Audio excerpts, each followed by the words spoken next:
Where did he go?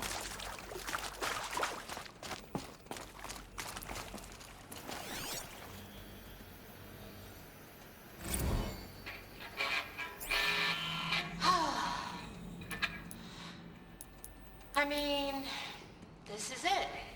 We get to play together, what, maybe 2 more times? Nah, shells. Farewell tour! Reunion tour in like 6 months.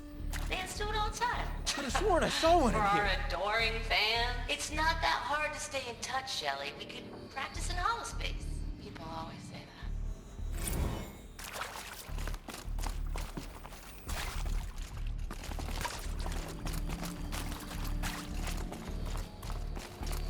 that. Okay, let's fix the panel and shut this place down.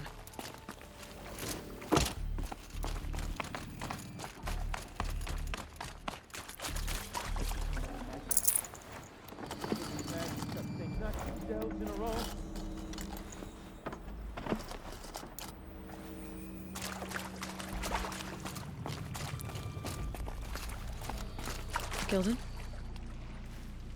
Everything okay? I was so sure I saw it. The looking glass. I was so sure.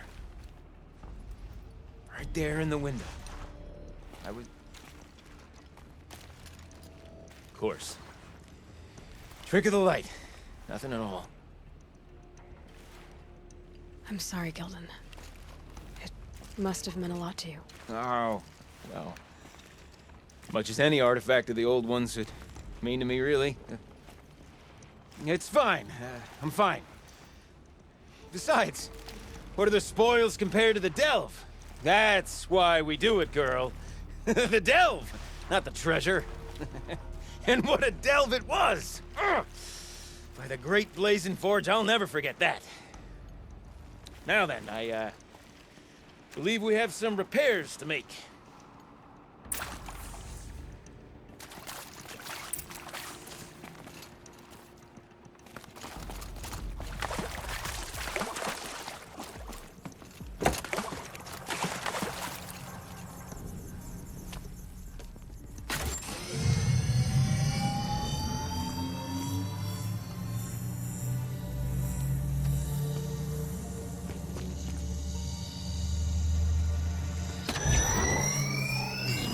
Oh, that's a whole lot prettier, isn't it? What does it mean? It means it worked. By the forge! You are a wonder! Do you hear that often? I'll hazard a guess you do. I've heard something like that once or twice. Oh, she's modest now.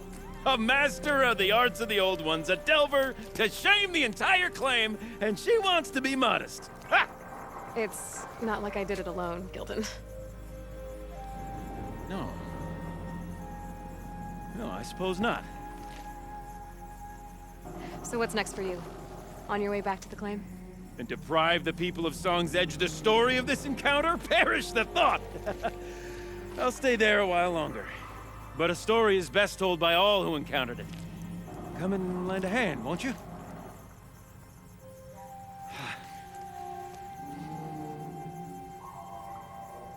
Overflow basin empty. Interior accessible. Minimal flood damage. Sounds like the basin is dried out too. Maybe I'll take a look. Another adventure so soon? Whew, you're braver than me. But there was no question of that. You go on ahead. I'm gonna stand right here and bask in our victory for a while.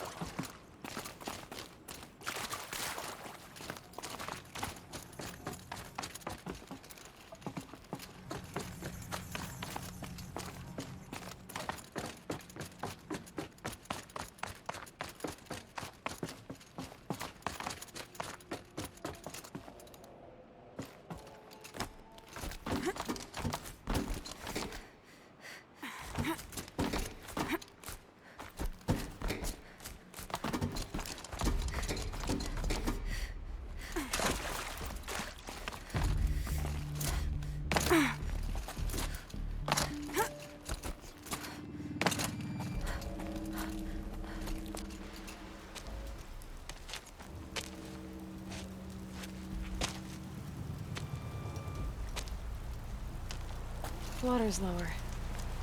And going by that sound, I think Laulai's already at the din.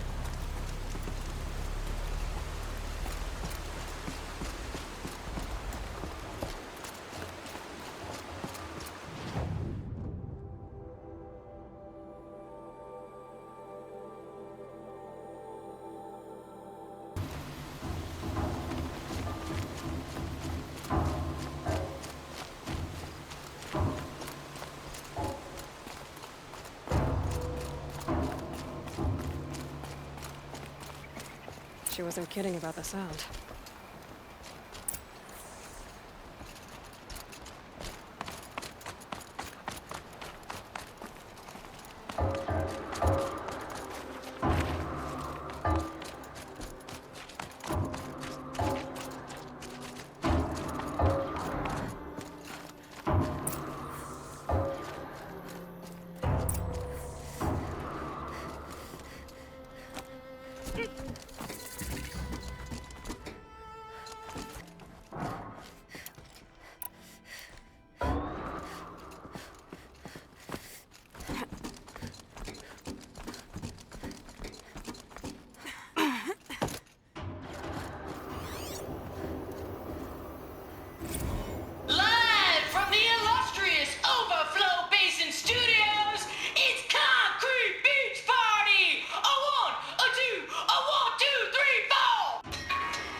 You look happy to be playing again. I don't know what you did, but the water drained in the snap of a short song. What do you think of the music?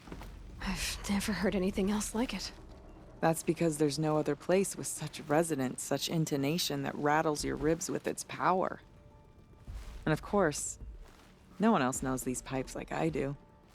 I learned them by ear before I could walk, strapped to my father's back. Thank you for draining the waters. Not just for myself, but for my ancestors and their songs.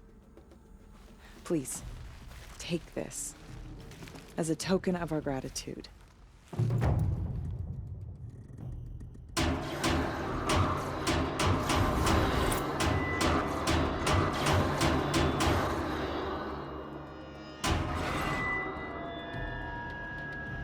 Let's see.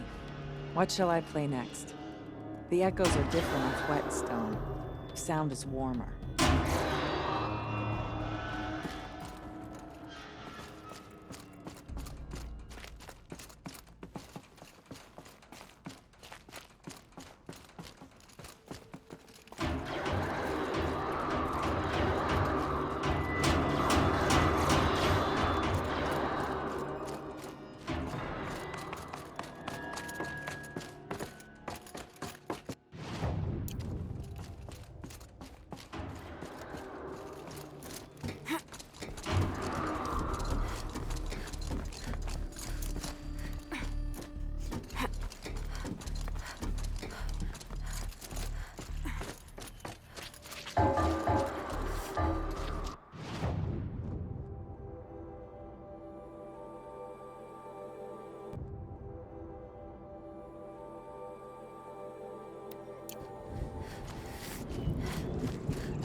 I do not want to hear this talk from you again. Doubt is heavier than a week's snow. Forgive me, my chieftain. We will be ready for the next attempt. But this will not be an attempt. It must be done. Do you understand? My chieftain. Good. Outlander, I suppose you wish to speak?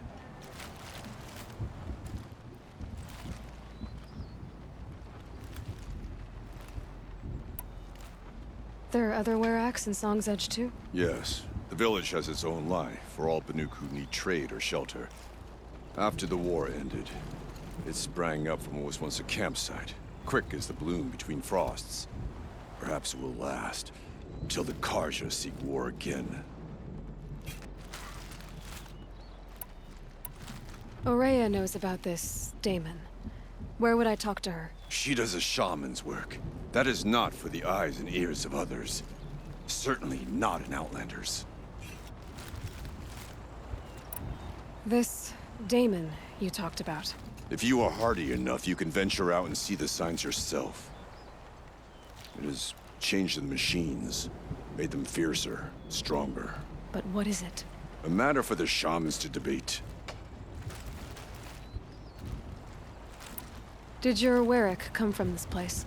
No, he rallied most of our hunters from across Banur to face the threat of the demon. But I was born here and stayed to fight the Karja when others retreated into the mountains. A few of my old warriors remained with me, those who survived. You're set on going back to the mountain? I have put my word to it. Even with the risks being so great? The risk of what? Death? It would be a worse fate to bow our heads to the challenge and say too much. Well, I guess that's it then. Good. I prefer deeds to words. Right. We'll survive. We've survived worse.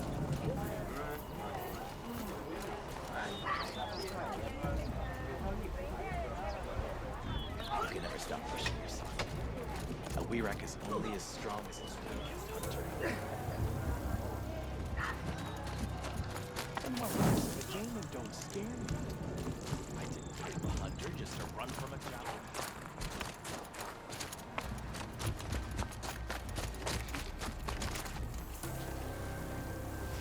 Stories. Why can't Sekuli paint normal things? Like remember, Banukai, when the old ones were fresh in their graves and our numbers were still small. It was she who led us through the frozen wastes. We also remember the ravenous tribe, who delighted in sucking the marrow from our broken bones. Everywhere Banukai and her Werak fled, the ravenous tribe were never far behind. Seeking a way to defeat them, Banukai went into the wastes and let the wind whip her cheeks. And when the cold brought sleep, she dreamt of light. She saw it behind the world, a great calming sheet of icy blue. And she saw something new. Herds of machines, each filled with the same blue light. When she woke, she knew which star to follow. She walked for many days and nights until she arrived at a temple built from sparkling ice. At the gates of the temple, she was met by the machines from her dreams, who bowed to her as she entered. Inside, Banukai discovered the blue light bubbling from a hole in the snowy earth like a spring. "You bid me come," she said. "My people need aid. Will you provide it?" The machines whispered to Banukai. "We go where the light goes, for we are its chosen vessels. There is darkness in your heart. You cannot hold the light for long. Carry it to your people if you must. But the cost will be great." Banukai waded into the pool. The light reared like a nest of snakes and struck Banukai, piercing her skin, filling her up. Banukai did not scream, though she was in agony. Banukai did not collapse, though her limbs shook. She climbed from the pool and carried the light inside her. She marched toward home, and the machines marched behind her. As she walked, the light struggled to push its way out of her, but the machines were there to aid her. She sewed her body shut with their cables, patched herself with their metal, and kept the light within. When she arrived, the forces of the ravenous tribe had surrounded the camp. Although the light had left her with 1,000 wounds, Banukai charged. And because she held the light, the machines followed. The ravenous tribe killed many, but those in camp rushed to join the battle. They gathered pieces of the fallen machines and from them fashioned weapons. And it was with these that Banukai's people repaid the suffering the ravenous tribe had wrought upon them. When quiet descended, Banukai finally fell. The machines bowed their heads, and her Werak wept. The light she'd held within her drifted from her wings and rose to the sky. And for just a moment, before life left her, Banukai knew the truth of the blue light. And she felt peace. We remember Banukai, the first to crawl from the cave beneath the world, who brought the machines to us. When we speak the name of our tribe, we remember. If you have no ambition to one day become chief, and we will not even forget. Call yourself Banuk. The young hunters will learn soon. You must have humility. You can become the best.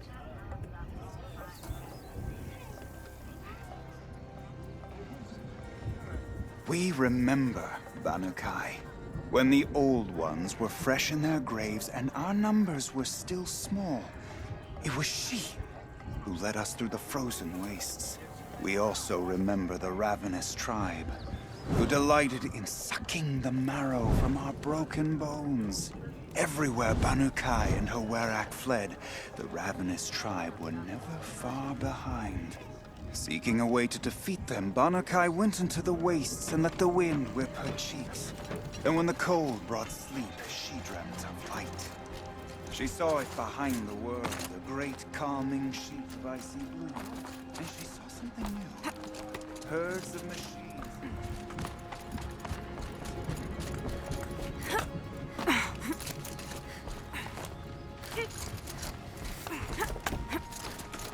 Does me good to see you.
Quite a view you've got up here. It's a useful perspective.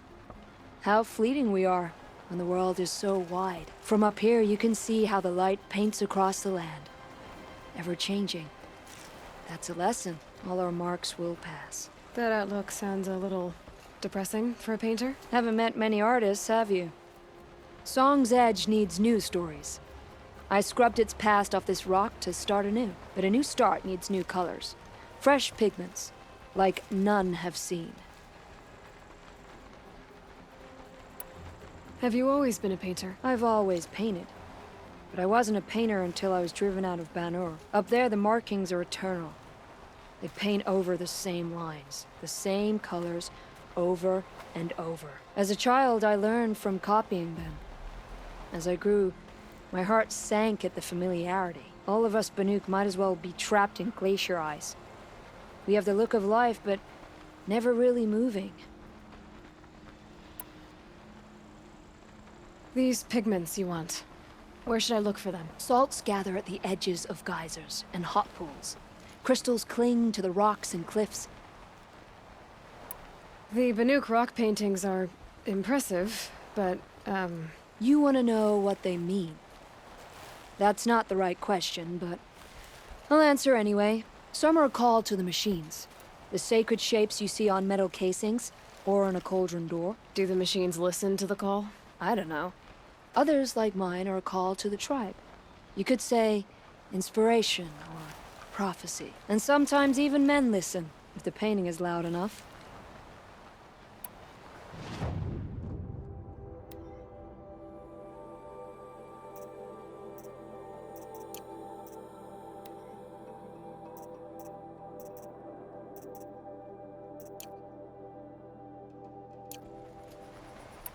I'll see what I can find for you. Seek out the vibrant ones. A spring of sudden color among snow or rock or metal. That's its own reward. But I'd reward you as well.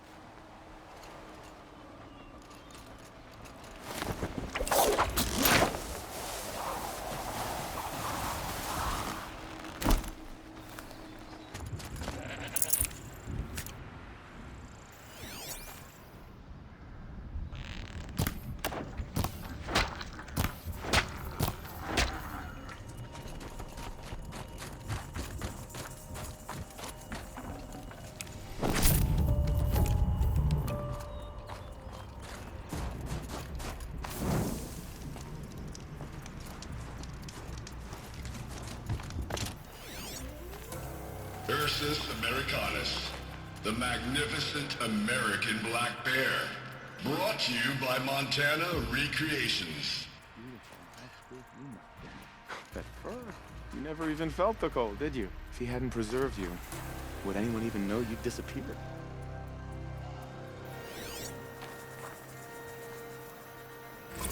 Visitor Center's a bust. I'm recording the strategic and operational value at roughly 0 point squat. No reason we shouldn't pack the staff onto a vert and send them back to Nowheresville as soon as the gates are locked. Enjoy basic income, ding-dongs.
I hate to interrupt. Oh, Yes. Hello, an outlander at the Shrine of Forgotten Beasts. Welcome. I'm Enjuk. Aloy. The Shrine of what? When the old world still breathed, a great man built a tiny totem to this beast. and stored the visage inside. When the totem is placed on the pedestal, the animal is painted onto the empty air, and the beast lives again. Well, almost. There are 7 pedestals. Where are the other 6 figurines? I found this one in the wilds. Remembered the indentations in the pedestals here, and saw how they matched the base of the totem. But as you say, it's one of 7, isn't it? The great Montana recreations must have made more, but time has scattered them. You said a great man made these figurines? Indeed. He was, I believe, a student of the natural world. Like me, but surpassing my abilities 1,000 times over. The great Montana recreations. Perhaps the finest natural scholar the old world ever produced. His voice claims responsibility for the totems, the vessels for the knowledge he accumulated. I share his desire to understand the beasts, to catalog their behaviors and preserve their images. I like to flatter myself that I'm an apprentice of sorts, carrying on his work. Someday, perhaps, if I am persistent, I can earn his name. Enjuk Recreations. So these totems, the images they show are of animals that no longer exist. They're gone, like the old ones. So it seems. To think such magnificent creatures are lost to us, that we never even knew they were here.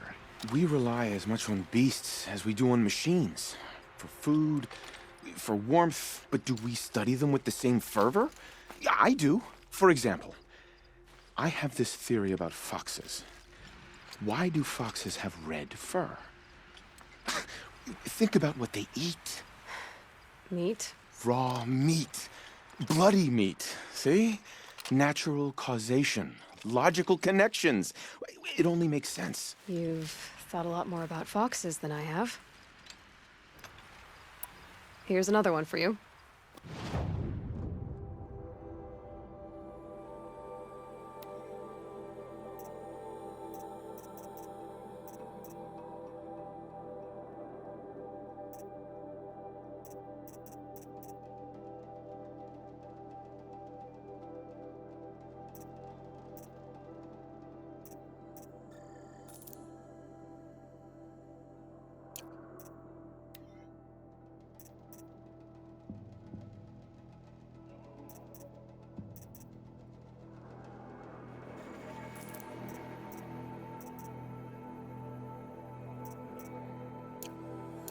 Thank you, Aloy. Hunter or quarry, furred or feathered, so much to learn. And how striking you look upon your pedestal.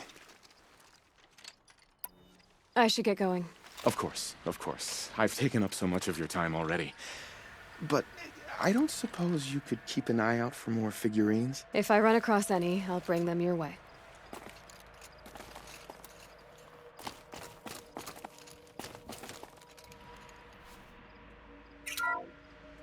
Ursus americanus, the magnificent American black bear.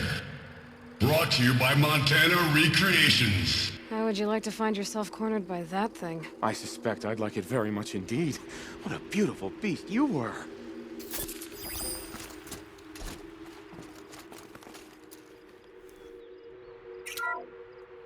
Puma concalor, the fearsome cougar. Brought to you by Montana Recreations. Its coat is sand-colored. Could it have been a burrowing animal? Perhaps those teeth were only used for digging.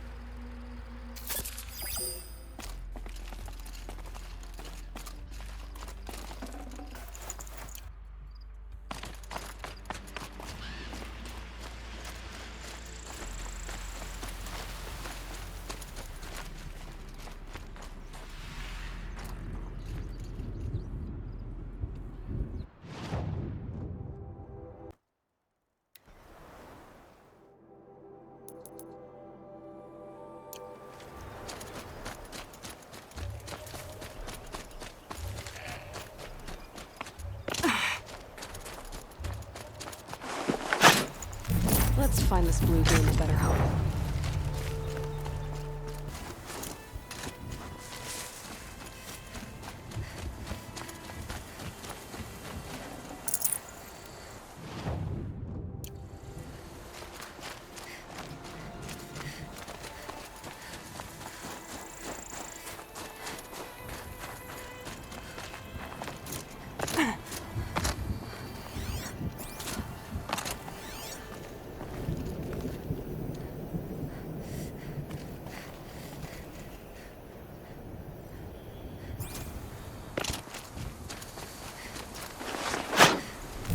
Blue gleam leaked off this one.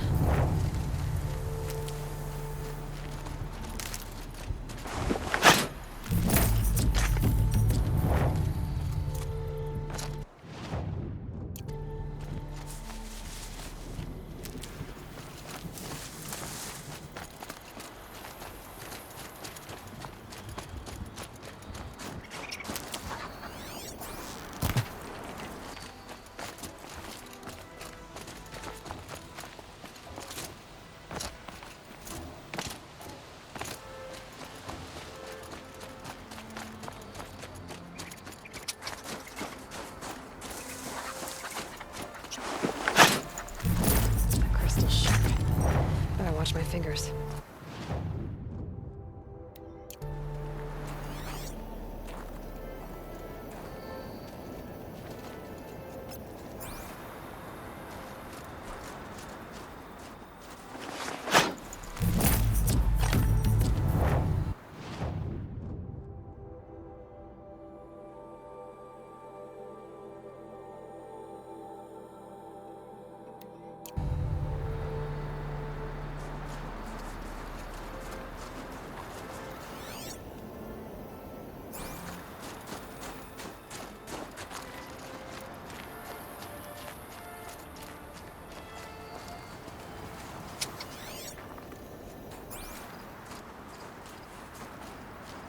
Easier when I was a kid.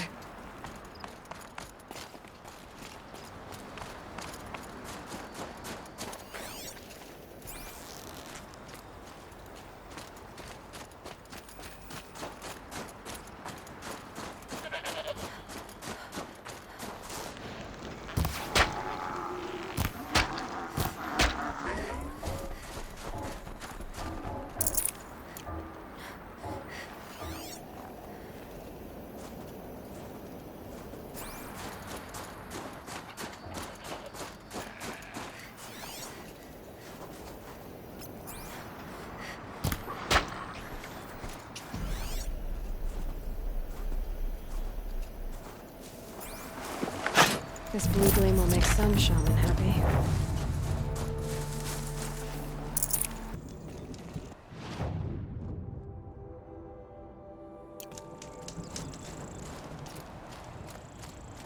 I'm pretty far up.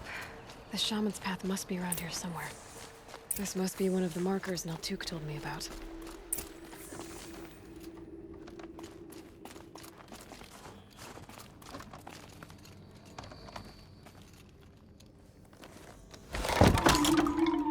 Looks like each marker points to another, giving directions.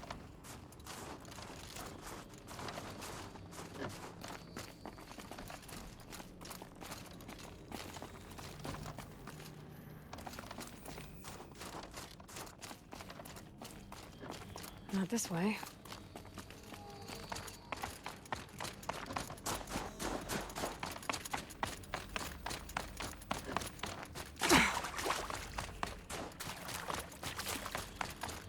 What's this charm for? To help guide the way with sound? If there's more, maybe my focus can find them.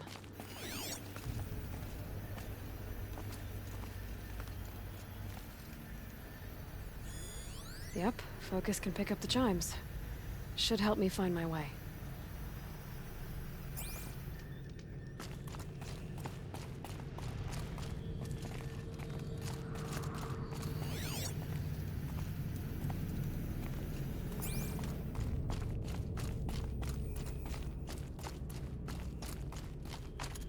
Wrong way.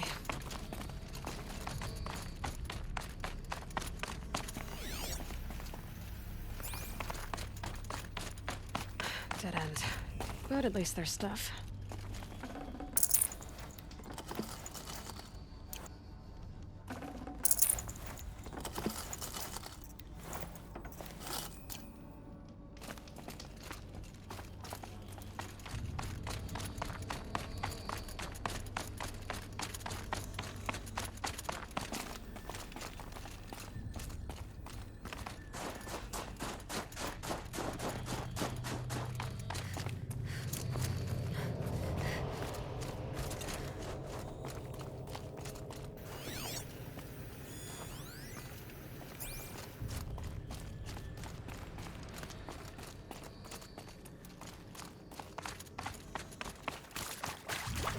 Another marker.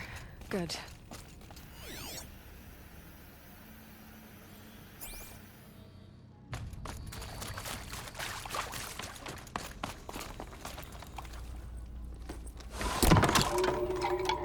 Okay, that way then.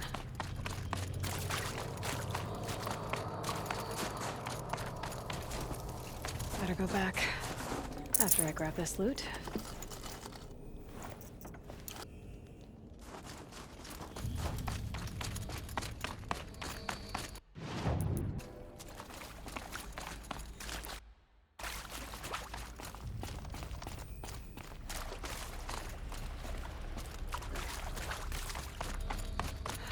Turn.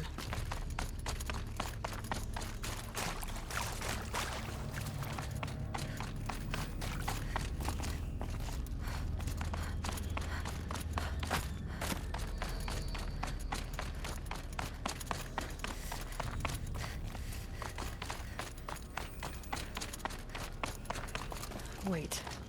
Back?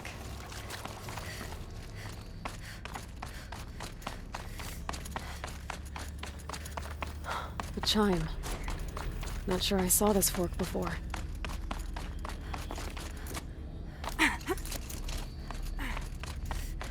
Not this way. But then, where?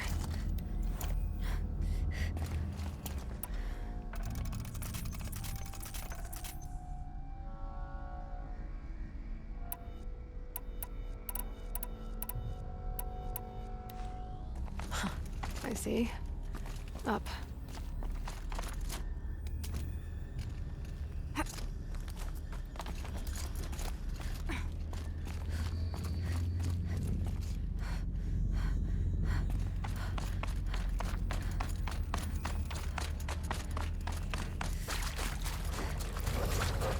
Stalkers. Better be careful.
This isn't the way out. Some gear, though.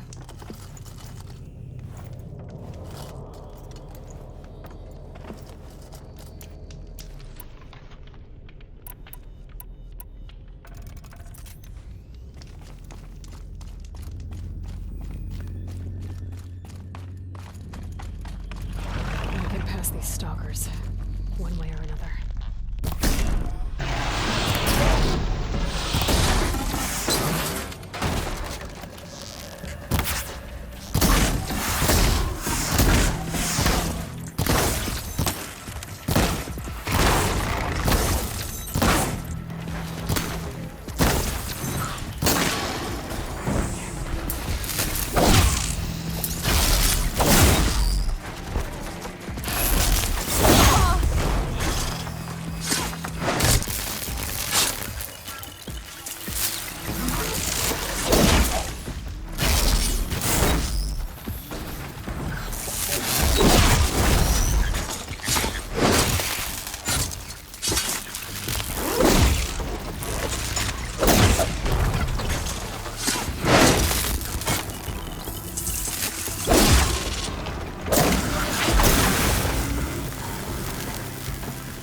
Done with the cave. So what's next on this path?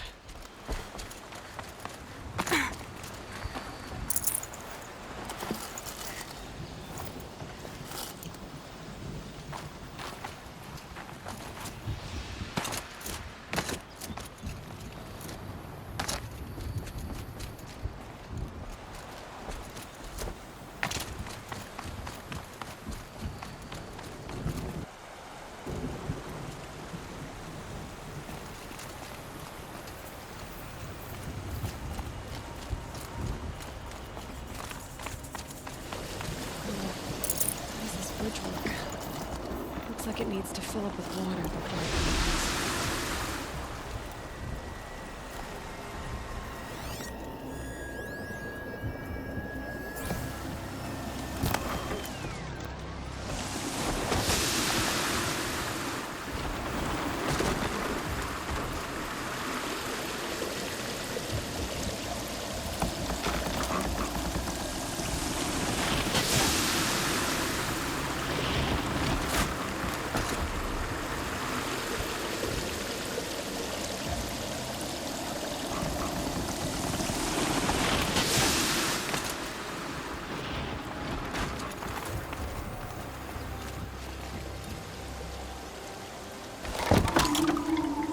Bend we go.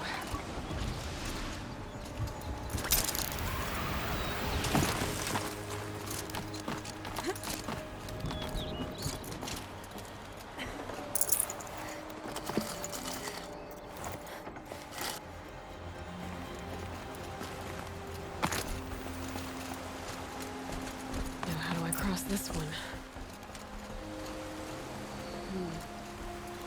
Down. Down it is.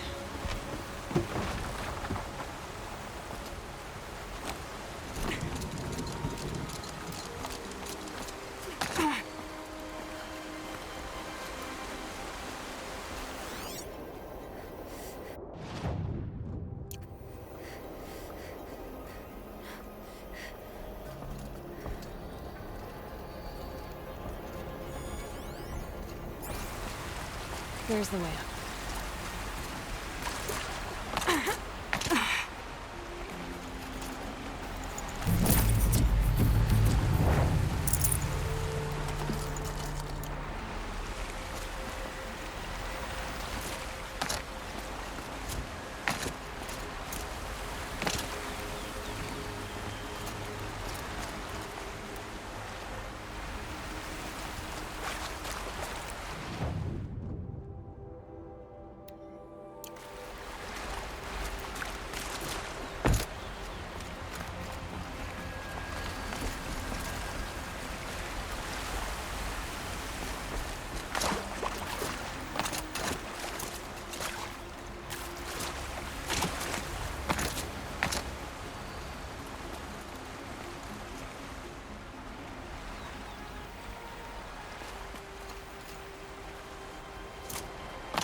Looks like I need to get up to that rope.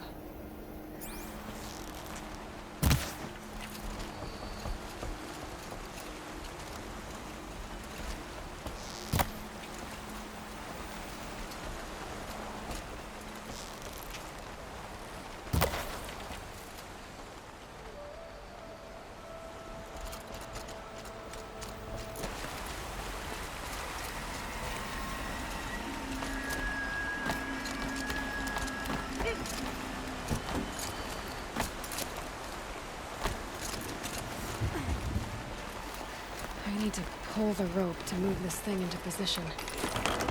Okay, the bridge is filling up.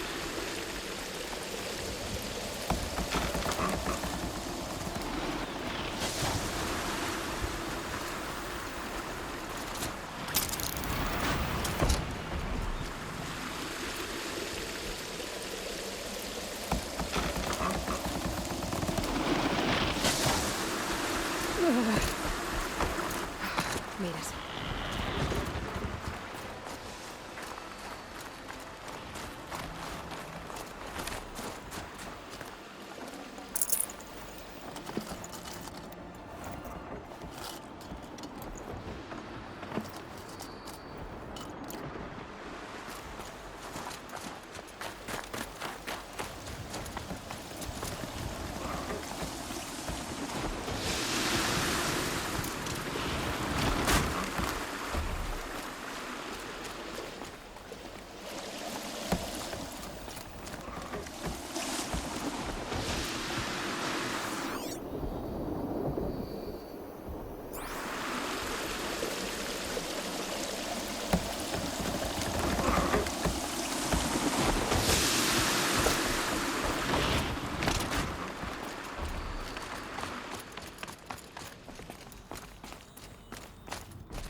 exaggerating.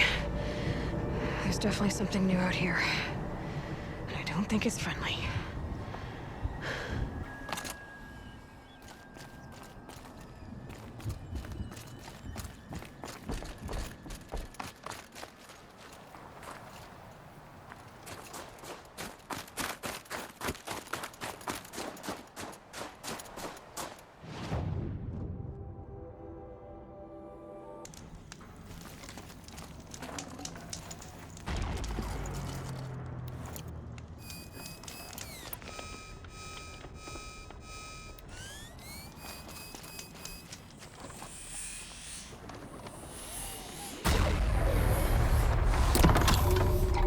Pointing right towards those machine howls.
Down. Now back to finding Araya. Which means I've got to climb.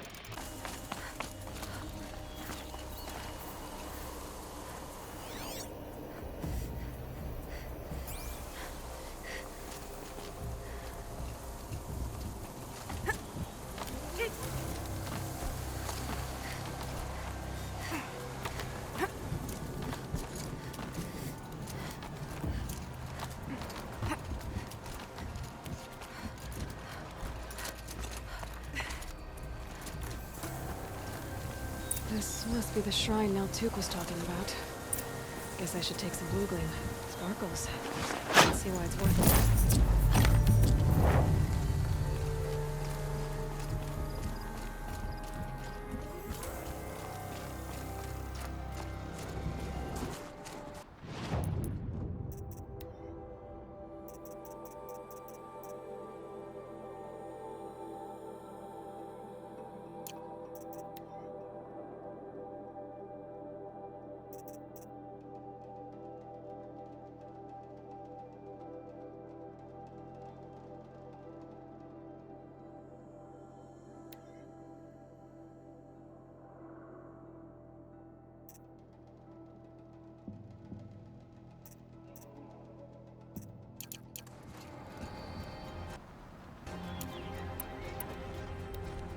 Naltuk said Rhea went past the shrine, up into the mountain.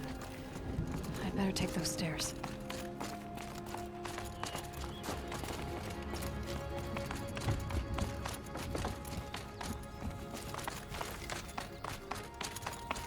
An ancient door. Maybe Rhea's inside.